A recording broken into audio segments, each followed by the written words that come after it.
अस्सलाम वालेकुम। तो आज मैं आपके साथ शेयर करने लगी हूँ ये आटा बिस्किट्स की रेसिपी। बहुत आसान रेसिपी है, लेकिन जब इसको बना के आप हटेंगी ना तो बिल्कुल बेकरी स्टाइल इसका जो टेस्ट है, इवन कि बेकरी से भी बेस्ट इसका जो टेस्ट है वो आपको खाने में मिलेगा।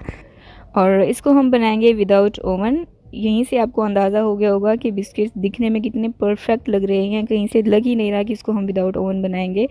साथ ही कुछ डूज एंड डोंट भी आपके साथ शेयर करूंगी, कुछ ज़बरदस्ती टिप्स आपके साथ शेयर करूंगी जिन्हें फॉलो करके आप अपनी रेसिपी बेस्ट तरीके से बना सकती हैं। तो बिस्मिल्लाह करके हम अपनी रेसिपी स्टार्ट करते हैं। बिस्मिल्लाहिर्रहमानिर्रहीम। यहाँ पे मैंने लिया है 1/3 कप देसी घी। आप देसी घी की जगह पर नॉर्मल घी का भी इस्तेमाल कर सकती हैं, आप घी की जगह पर ऑयल का भी इस्तेमाल कर सकती हैं, लेकिन वही बात है कि आपके जो बिस्किट्स हैं ना वो खस्ता बनकर तैयार नहीं होंगे।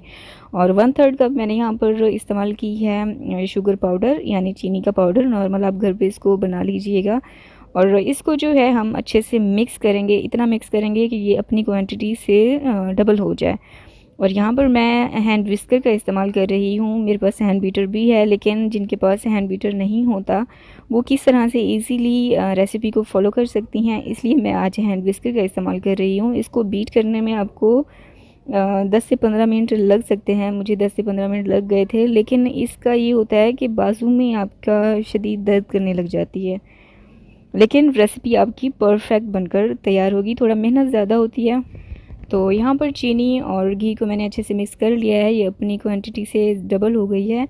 अब इसमें हम शामिल करेंगे जो है आटा, जो नॉर्मल गेहूं का और गंदम का आटा होता है ना, यहाँ पे मैं वो इस्तेमाल कर रही हूँ 1 कप। आप आटे की जगह पर जो मैदा होता है उसका भी इस्तेमाल कर सकती हैं, लेकिन वही बात कि अगर मैदा इस्तेमाल करेंगी तो आपके जो बिस्किट्स हैं वो उतना खस्ता नहीं बनकर तैयार होंगे। 1 टीस्पून मैं यहाँ पे इस्तेमाल कर रही हूँ बेकिंग पाउडर। 1 खाने का चम्मच मैं यहाँ पे इस्तेमाल कर रही हूँ कस्टर्ड पाउडर, वनीला कस्टर्ड मैंने यहाँ पर लिया है। 2 खाने के चम्मच हमें चाहिए नॉर्मल मिल्क पाउडर, अच्छी क्वालिटी का आप लीजिएगा। पिंच ऑफ हमें चाहिए सॉल्ट। जब हम कोई मीठी चीज़ खाते हैं ना तो उससे हम बोर हो जाते हैं, इसलिए ये जो नमक हम इसमें शामिल करें वो मीठे को क्रैक करता है और खाने में हमें काफ़ी टेस्टी और अच्छा लगता है। और 1/3 टीस्पून मैंने इसमें इस्तेमाल किया है नॉर्मल जो हरी इलायची होती है ना उसका पाउडर। अच्छा, ये ऑप्शनल है, डालना चाहें तो डाल दीजिएगा, क्योंकि ये तो सभी के पास होता है ना ऑलमोस्ट। तो टेस्ट में भी काफ़ी इन्हेंस होके हमारे बिस्किट्स बनकर तैयार होंगे। इनमें से अगर आप पाउडर को स्किप करना चाहें तो आप कर सकती हैं। बस ये सारी चीज़ें जितनी भी हमने इसमें शामिल की हैं, कस्टर्ड पाउडर, ये हमारे बिस्किट्स को ना इसका जो टेस्ट है इसको इन्हेंस करेंगे। आपका टेस्ट खाने में बहुत ज़बरदस्त और बहुत डिलीशियस सा आएगा। अब आपने बहुत ही जेंटल हाथों से, मैं यहाँ पे बहुत आहिस्ता से इसको मिक्स कर रही थी, लेकिन यहाँ पे मुझे स्पीड जो है बढ़ाना पड़ी ताकि वीडियो बहुत लंबा ना हो जाए। तो आपने इसको अच्छे से मिक्स करना है, लेकिन मिक्स इस तरह से करना है कि इसका दरदरापन ख़त्म ना हो। तो यहाँ पे मैं कुछ ड्राई फ्रूट्स इस्तेमाल करूँगी, जिसमें मैंने बादाम लिए हैं, इसको मैंने चॉप कर लिया था। आप अपनी मर्ज़ी मुताबिक ले लीजिएगा। मैंने 2 खाने के चम्मच लिए हैं और 2 ही खाने के चम्मच मैंने यहाँ पर पिस्ता इस्तेमाल किया है।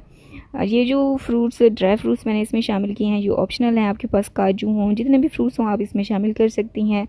1 टीस्पून मैंने इसमें शामिल किया है वनीला फ्लेवर। आपके पास हो तो डाल दीजिएगा, अगर नहीं है तो स्किप कर दीजिएगा, कोई मसला नहीं है। अगेन हमने इसको अच्छे से जिस तरह से आपको नज़र आ रहा है ना, इसी तरह से आपने इसको मिक्स करना है। बिल्कुल वो ये ना हो कि आपने जिस तरह से हम रोटी गूंदने के लिए आटा गूंदते हैं ना, उसी तरह से आप इसको गूंदने के लिए खड़ी हो जाएं। आपने स्टार्ट में इसको इसी तरह से मिक्स करना है, स्पैचुला की मदद से, बिल्कुल दरदरा सा भी ये रहे और हर चीज़ आपकी इवनली मिक्स भी हो जाए।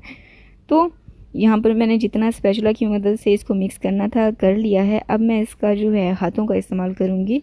अच्छा, अगर आपको किसी स्टेज पर ऐसा लगे कि ये तो बहुत ही दरदरा सा है और आपके बिस्किट्स नहीं बनेंगे, आपका जो मतलब बाउल सा नहीं बनेगा बिस्किट का, तो उस सूरत में आप 1 से 1.5 खाने के चम्मच जो है दूध इसमें इस्तेमाल कर सकती हैं। मैंने भी इतना ही इसमें शामिल किया है। तो अब जो है मैं स्पैचुला को साइड पे रख दूँगी और अब मैं यहाँ पे हाथों का इस्तेमाल करूँगी।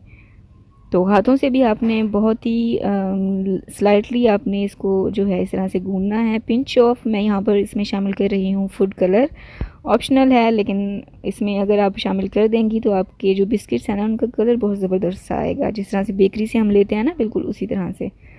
अब आपने इसी तरह से इसको मिक्स करना है। अगेन आपने इसको इस तरह से नहीं गूंदना जिस तरह आप हम डो गूंदते हैं ना रोटी के लिए, उस तरह से आपने इसको नहीं गूंदना। और अभी मैं आपको चेक करवाती हूँ। आप देखें ये बिल्कुल दरदरा सा है, दाने दाने इसके बिल्कुल अलग अलग हैं, बिल्कुल भी आटे की तरह ये नहीं बनकर हमारे पास तैयार हुआ है। तो आपने भी इन्हीं टिप्स को और इन्हीं सारी चीज़ों को फॉलो करना है, तो आपकी बिस्किट्स कभी भी ना तो टूटेंगे और बहुत ही खस्ता बनकर तैयार होंगे। तो अब आपने इसको जो है इस तरह से बाउल बनाएं, मर्ज़ी है, नहीं तो आप इसको इसी तरह से बाउल में 10 से 15 मिनट के लिए रेस्ट के लिए छोड़ दें, ताकि जितनी भी चीज़ें हमने इसमें शामिल की हैं ना वो आटे में एब्ज़ॉर्ब हो जाए, उनका जो टेस्ट है ना वो एब्ज़ॉर्ब हो जाए। अब इसको जो है ढक के 10 से 15 मिनट के लिए साइड पे रख दीजिए। अब यहाँ पे मैंने ली है पिज़्ज़ा प्लेट। अब इसकी जगह पर बेकिंग प्लेट ले सकती हैं अगर आपके पास हो। अगर आपके पास पिज़्ज़ा प्लेट या फिर बेकिंग प्लेट नहीं हो तो आप इसकी जगह पर नॉर्मल जो स्टील की प्लेट होती है ना, फ्लैट प्लेट, अब वो लेकर और उसको ऑयल से ग्रीस करें, और नॉर्मल जो ब्लैंक पेपर होता है वाइट कलर का, आप एज अ बटर पेपर वो भी इस्तेमाल कर सकती हैं। तो मैं यहाँ पर मैंने अपनी प्लेट तैयार कर ली है, पिज़्ज़ा प्लेट, जिस पे मैंने ऑयल ग्रीस किया है और बटर पेपर रख दिया है। अब जो है ये जो हमारी डो थी ना, इसको 15 मिनट हो चुके थे। अब आपने किसी चम्मच की मदद से इस तरह से ना हिसाब रहता है कि हमें कितनी मतलब क्वांटिटी में चीज़ चाहिए।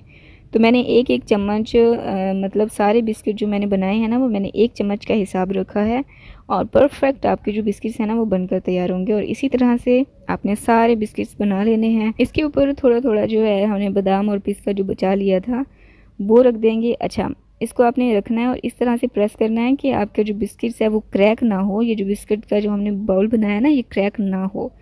अगर हो सके तो आप फिंगर्स की मदद से ना, मैं अभी आपको दिखाऊंगी, आपने उस जो ड्राई फ्रूट्स हैं उन्हीं को प्रेस करना है। बिस्किट्स पे आपने प्रेशर नहीं डालना। इस तरह से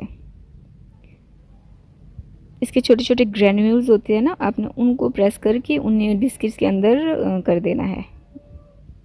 इस तरह से आपकी बिस्किट्स की शेप ख़राब नहीं होगी, क्योंकि ये दरदरा सा है, बिल्कुल डो तो है नहीं।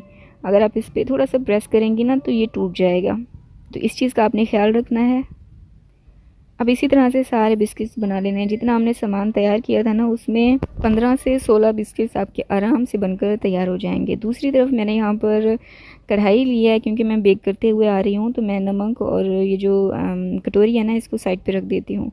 तो कोई कटोरी रख दीजिए या स्टैंड, और 5 मिनट के लिए इसको हम प्री हीट के लिए छोड़ देंगे। 5 मिनट के बाद मैंने फ्लेम जो है हाई रखा था, ठीक है।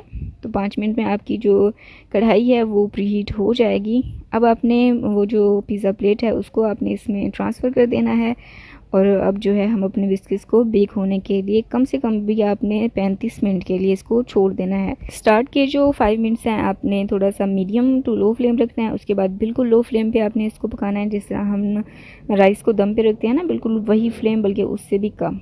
तो तभी आपके जो बिस्किट्स हैं वो ना तो नीचे से जलेंगे और इनसाइड आउटसाइड ऊपर से ज़बरदस्त ये बेक होकर तैयार होंगे। आप देख सकते हैं कहीं से भी नहीं लग रहा कि इसको हमने कढ़ाई में बनाकर तैयार किए हैं। और खाने में तो टेस्ट में इतने लाजवाब थे और इतने खस्ता से ये बनकर तैयार हुए थे, बहुत ज़बरदस्त। घर में भी सबको बहुत पसंद आए थे। तो आप भी एक दफ़ा ये रेसिपी ज़रूर ट्राई कीजिएगा। अभी मैं आपको तोड़ के दिखाती हूँ, और ये आप देख सकते हैं कि अंदर से भी बहुत ज़बरदस्त परफेक्ट ये बनकर तैयार हुए हैं। तो ज़रूर बनाइएगा, अपने बच्चों के लिए आप बना सकती हैं। वैसे नॉर्मल टी टाइम के लिए आप इसको बना के सेव कर सकती हैं। तो रेसिपी को ज़रूर ट्राई कीजिएगा, फीडबैक मेरे साथ ज़रूर शेयर कीजिएगा। चैनल को सब्सक्राइब नहीं किया है तो चैनल को सब्सक्राइब करके वीडियो को लाइक और शेयर करना मत भूलिएगा। मुझे दुआ में याद रखिएगा। Homemade is the best. Allah.